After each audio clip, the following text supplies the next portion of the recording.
विश्वास केवल कार्य करने में ही नहीं बल्कि तब भी परखा जाता है जब उत्तर देर से आते हैं। कहानी का सार।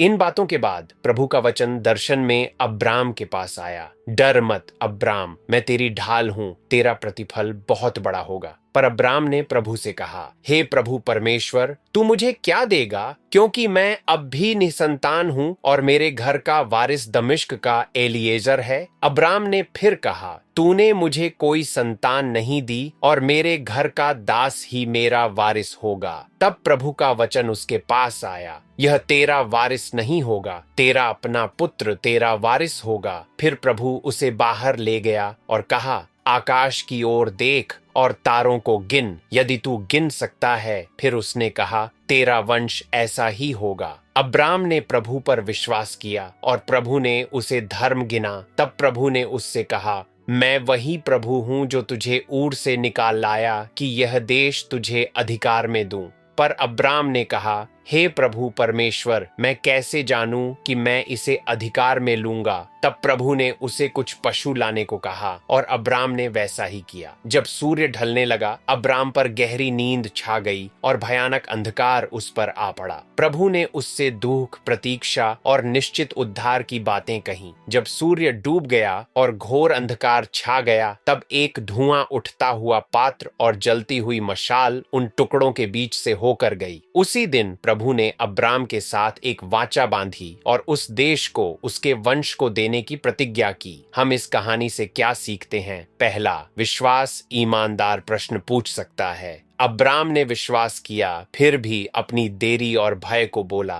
क्या आप परमेश्वर के सामने अपने प्रश्न भी रखते हैं? दूसरा, विश्वास प्रतिज्ञा पर टिका होता है, प्रदर्शन पर नहीं। अब्राम ने धर्म कमाया नहीं, उसने विश्वास किया और वही पर्याप्त ठहरा। क्या आप भरोसा कर रहे हैं या स्वयं को सिद्ध करने की कोशिश कर रहे हैं? तीसरा, वाचा का भार परमेश्वर स्वयं उठाता है। अब्राम सो रहा था पर परमेश्वर अकेले टुकड़ों के बीच से गुजरा। प्रतिज्ञा अब्राम की शक्ति पर नहीं, परमेश्वर की विश्वास योग्यता पर टिकी थी। क्या आप वह भार परमेश्वर को सौंप सकते हैं जो आप नहीं उठा सकते? विश्वास योग्य परमेश्वर जब उत्तर देर से आते हैं और अंधकार छा जाता है, हमें तब भी तुझ पर भरोसा करना सिखा। हमारे ईमानदार प्रश्न स्वीकार कर, हमारे प्रतीक्षा करते हृदयों को दृढ़ कर। हमें तेरी प्रतिज्ञाओं में विश्राम देना, क्योंकि तू वही है जो अपने आरंभ किए हुए कार्य को पूरा करता है।